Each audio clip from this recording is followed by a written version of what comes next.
ఇప్పుడు ఎవరైతే మనం చెప్పుకున్నాం వర్షిణి యొక్క అంటే తను చిన్నప్పటి నుంచి తను చూసి తన బాగోగులు చూసి దాన్ని చదివించడం కానీ చేశారని చెప్పేసి మన ఆ వర్షిణి వాళ్ళ నాన్నగారు మనం చెప్పిన విషయం తెలిసిందే. అదే విష్ణుని అడిగి తెలుసుకునే ప్రయత్నం చేద్దాం. చెప్పండి విష్ణు గారు, ఇప్పుడు గనక మీరు గనక చూసినట్టయితే ఆ లేడీ గోరు గురించి కానీ అదేవిధంగా వర్షిణి గురించి కానీ చెప్పండి. ఇప్పుడు మీరు వీళ్ళ ఫ్యామిలీతో మీకు ఎటువంటి అటాచ్మెంట్ ఏర్పడింది? ఏ విధంగా మీకు ఈ ఫ్యామిలీ మీకు లేదా బంధువుల? వర్షిణి అంటే చాలా మంచి పిల్ల అండి, చాలా యాక్టివ్గా ఉంటుంది. తను ఆల్రెడీ చిన్న చిన్న షార్ట్ ఫిల్మ్స్లో చేసింది, ఒక మూవీలో కూడా యాక్ట్ చేసింది, చాలా చురుగ్గా ఉంటుంది. అవన్నీ తర్వాత మేము మానిపించాం, స్టడీస్ మీద ఫోకస్ చేయమ్మా, నీకు 50,000 to 1 lakh శాలరీస్ వస్తే చక్కగా బాగుంటుంది, మంచి లైఫ్ లీడ్ చేయొచ్చు కదా అని చెప్పి నేను స్టడీస్ కూడా బాగా కంటిన్యూ వస్తున్నాను. ఒక 3 years గ్యాప్ వచ్చింది మా కొద్దిగా ఆర్థిక కారణాల వల్ల, ఈ కరోనా సమస్యల్లో కొద్దిగా ఇబ్బంది, ఒక 3 ఏళ్ళు గ్యాప్ వచ్చిన మాట నిజమే. ఇప్పుడు కూడా కొద్దిగా ఆర్థిక సంక్షోభంలో ఉన్నాము. కాకపోతే ఏంటంటే ఈ లేడీ గోరి ఒక డబ్బు అనే ఒక ట్రాప్ వీళ్ళ ఫ్యామిలీకి చూపించడం, ఈ తర్వాత ఈ మానసికంగా ఈ మందులు పెట్టడాలు, ఈ పసర్లు, ఇవన్నీ నాకు తెలియదు, ఎందుకంటే నేను ఇప్పుడు ఇక్కడ ఉండట్లేదు. అంటే పసర్లు కానీ వీటిని నమ్ముతారా మీరు? అది ఉందండి, ఎందుకంటే నేను కూడా రాజేష్ నజియాగురి గారి దగ్గర 2 సంవత్సరాలు శిష్యరికం చేశాను. తణుకులో ఉంటారండి గురువు గారు, ఆయన చాలా మంచివారు. ఈ పిల్ల ఈ లేడీ గురి చేసిన ఈ పని వల్ల ఆవిడ అసలు అక్కడ ఏం జరిగిందనేది నాకు తెలియదండి. ఈ మెసేజ్లు ఇవన్నీ నాకు చెప్పకుండా మొత్తం ఈ అమ్మాయి చేసేదంత ఎలా జరిగిందో నాకు ఇప్పటికీ అర్థం కాలేదు.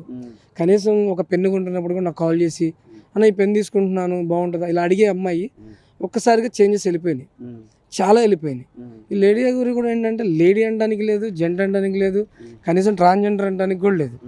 మన ఎలా అంటే మీకు ఎలా చెప్పాలంటే మ్యాక్స్ మీకు రాజ్యాంగంలో లేని ఒక జీవి, దట్ ఈస్ కాల్డ్ లేడీ గోరి. కానీ ఈ లేడీస్ని ట్రాప్ చేయడం, అందులోనే ఏంటంటే బాగా చురుగ్గా ఉండే లేడీస్ని ట్రాప్ చేస్తాను. అంతమంది ఎవరన్నా ట్రాప్ చేసినట్టు మీకు వివరాలు ఏమైనా ఉన్నాయి? చూశాను నేను, ఆవిడతో పాటు ఒక 3 months వరకు నేను జర్నీ చేశాను. నేను ఆ 3 months కూడా పాపం తనే నా ఈఎంఐలు కట్టేది, నా ఖర్చులకు డబ్బులు ఇచ్చేది. అతను లేడీ గోరి ఇస్తుంది, ఎంత కావాలంటే అంత ఇస్తుంది. ఈ నెలలో నాకు ఇంత ఖర్చు ఉందన్న, అది తిను ఇది తిను అని డబ్బులు ఇస్తుంది, అన్నిట్లో బాగానే ఉంది. కానీ అమ్మాయిలతో అలా మాట్లాడుతున్నప్పుడు నాకు అర్థమయ్యేది కాదు, ఎందుకంటే she's also one of lady అనుకునేవాడిని నేను. కానీ ఏదేది మా ఫ్యామిలీ మీదకి వచ్చిన తర్వాత లోతుగా వెళ్తే తెలుస్తుంది ఏంటి అంటే she's doing the same for everyone. అందరినీ సమానత్వంగా అందరికీ ఇదే చేస్తుంది. ఎవరో ఒక అమ్మాయి ఏముండదండి, ఎందుకంటే నా మీద పడిన వీడియో కూడా ఆల్రెడీ నేను మీకు చూపించాను. నేను ఇలాగా వాళ్ళు వీళ్ళని లేదు, బొగ్గల కొరకటాలు, కింద పట్టుకోవడాలు, పైన పట్టుకోవడాలు, ముడ్డి నిలబడాలి, ఇదే గోల. ఫస్ట్లో లేదండి, ఇలాగా ఫస్ట్లో మా పరిచయం అయినప్పుడు చాలా బాగుంది, తర్వాత మార్పులు వచ్చింది. ఇంకా వాళ్ళు వీళ్ళనే ఉందండి, కుక్క దొరికినా కూడా అదే పని చేసిద్దాము, నాకేం తెలుస్తుంది కదా. కాకపోతే మా దగ్గర చేసింది అయితే మాత్రం ఇదే.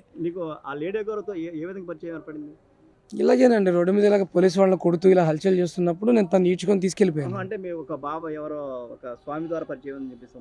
అవునండి, అలా నేనే పరిచయం అయింది, నేనే తీసుకొని వెళ్ళిపోయాను. వెళ్ళిపోయిన తర్వాత ఆవిడ కొద్దిగా మార్పులు చెందింది, కొద్దిగా వీడియోస్లో చక్కగా మాట్లాడడం, పోలీసులతో గౌరవంగా ఎలా ఉండాలి అన్నీ మనం చాలా వరకు నేర్పించాం. ఇది బయట ఒప్పుకొని సాగుతులే కానీ మా ఇంట్లో కూర్చొని నేను చెప్పింది అదే, పోలీసులతో ఇలా ఉండాలి. దాదాపు నువ్వే గురువా? మ్యాథ్స్ అంటే మంచిగా తయారు చేశాను, కానీ ఈ చెడు మార్గం మాత్రం నా దగ్గర లేదు, నేను ఎవరికి ఇలా చెప్పను లేదు. కానీ చెడు మార్గంలోకి తను ఆల్రెడీ ఉంది, అది నాకు తెలియదు. ఇలా ట్రాపింగ్, ఇలా తీసుకెళ్ళటాలు, అమ్మాయిలతో ఇలాగా సెక్షువల్, అబ్బాయిలతో సెక్షువల్, ఏది దొరికితే సెక్షువల్గా, ఇది అనేది మాకు అసలు లేదు. మా గురువుగారు ఇప్పుడు మాకు అలాంటి బోధలు చేయలేదు, మేము ఆ ట్రాప్లో లేము. అసలు ఆ గోరికి బట్టలు అనే కాన్సెప్ట్ తీసి పక్కన పెట్టండి, బట్టల గురించి మీకు ఒక కాన్సెప్ట్ ఉంటుంది, వేరే వాళ్ళకి ఒక కాన్సెప్ట్ ఉంటుంది, కానీ సెక్షువల్ కాన్సెప్ట్ అనేది ఆ గోరిస్కి నాకు సదస్కి అస్సలు లేదు. మరి ఈవిడికి ఎందుకండి అమ్మాయిలు? నేను అమ్మాయిలకి దీక్షిస్తానే మాట తప్పు కదా, ఎవ్రీబడి ఈజ్ ద సేమ్. ఆ టైంలో వాస్తవంగా చెప్తే మీ ఇంట్లో పెంపుడు కుక్క సాధన చేసినప్పుడు వెళ్ళి ఆ టైంలో యోగా చేస్తున్నప్పుడు కుక్కలు కూడా యోగా చేస్తే మీరు చూస్తుంటారు, కుక్కే వెళ్ళి ఆ సాధనలో కూర్చున్నా సరే కుక్కను కూడా మీరు శిష్యురాలుగా తీసుకోవాలి. కేవలం అమ్మాయిలనే తీసుకుంటాను, ఈ అమ్మాయిని తీసుకుంటాను, నాకు ఈ అమ్మాయి కావాలి, ముద్దులు పెడతావా శిష్యురాలకి? ఇక్కడ నుదుటం బొట్టెందుకు పెట్టుకుంటారండి? పెళ్ళైతేనే కదా. మరి ఈ అమ్మాయికి నుదుటం బొట్టెందుకు పెడుతుంది? వర్షినికి అదే బొట్టు పెడుతూనే ఉందండి. నేను పెంచిన అమ్మాయికి ఇలా అక్కడ బొట్లు పెట్టాలి, తాళి బొట్లు తీసుకొచ్చింది, ఆ తాళి కూడా మేము లాక్కున్నాం. మేము అంటే తను పెళ్లి చేసుకుంటా అని చెప్పేసి పెళ్ళి అసలు ఎట్లా అంటే తాళి తీసుకొచ్చి ఇలా మెళ్ళ వేసేసిద్ది, అది మెళ్ళ వేసేసిద్ది. నాకు కూడా వేసింది మెళ్ళ, నాకు కూడా మెళ్ళ వేసింది. అది ఇంకెంతమందికి వేసిందో నాకు తెలియదు, ఇవన్నీ చెప్పుకోకూడదు. ఇంకా మెళ్ళ వేసేసిద్ది. మరి నాకు కూడా మంగళసూత్రాలు బంగారం కొనిపెడితే బాగుంటుంది కదండి. దానికి ఒక్కదానికే కొనిపెట్టింది. అంటే తాళ్ళు అనేది మీకు పసుపు తాడేసిందా లేకపోతే బంగారం? ఆమె కార్లో ఇప్పుడు పసుపు తాళ్ళు ఒక 50 ఉంటాయండి. నేను ప్యాకెట్లో చూశాను నేను ఒకసారి. ఏంటి ఇవన్నీ అంటే నేను పెళ్ళిళ్ళు చేస్తుంటానని చెప్పింది. ఈమె చేసుకుంటుందని నాకు తెలియదు, తర్వాత తెలిసిందా? ఇప్పుడు తెలుస్తుంది అది. అంటే ఆ తాళ్ళు మొత్తం తన కోసమేనా, బయట వాళ్ళ కోసం కాదనా? తన కోసమే బయట వాళ్ళ కోసం నాకు ఇప్పుడు తెలుస్తుంది. నాకు కూడా మెడలో తాడేసింది, ఇంకా అది అక్కడ ఇంట్లో పైన పారేసా. నాకు మెడలో తాడేసేవింది దరిద్రంగానే మొగండి అంటే ఏం పర్లేదు, నువ్వు నన్ను పెళ్లి చేసుకున్నావు, అయిపోయింది. ఇంకో విషయం కూడా చెప్తాను, ఇది అబద్ధమా నిజమా అని చెప్పడానికి. రాక్షస వివాహం చేసుకుందా మిమ్మల్ని? రాక్షస వివాహం చేసుకుందాం ఏమోనండి, ఏమనుకొని చేసుకుంటుందో కానీ వాళ్ళ అమ్మాయిల జీవితాలు అయితే మాత్రం ఆవిడ వల్లే నాశనం అవడానికి రెడీలో ఉంది. నేనైతే ప్రభుత్వాన్ని విన్నవించుకునేది ఒకటే, నేను మంచి అనుకొని ఆవిడ సపోర్ట్ చేసా ఫస్ట్లో, కానీ ఇప్పుడు అన్నీ చూస్తే చెడు యాంగిల్సే. మొన్న ఏదో ఒక మాట అండి, మీకు ఆవిడ వీడియోస్ ఒకసారి మీరు చెక్ చేయండి, ప్రతిరోజు ఒక వీడియో పెట్టేసిద్ది. ఒక 5-6 వీడియోలు పెట్టిన తర్వాత ఏకదమ్మని ఒక 10 days హాలిడే వచ్చింది. ఏమై ఉంటుంది అనుకుంటున్నారు మీరు? ఇవన్నీ నాకు ఈ మధ్యకాలం ఈ నెల రోజుల్లో నేను తెలుసుకున్న విషయం ఇది. ఎప్పుడైతే మా ఫ్యామిలీకి డిఫెక్ట్ వచ్చిందో ఈవిడ గురించి ఎంక్వైరీ చేస్తున్న నిజాలు ఇవన్నీ. ఆ టైంలో ఏదో ఒక రాష్ట్రానికి వెళ్ళిపోయింది ఏదో ఒక అమ్మాయితో ఉండడానికి.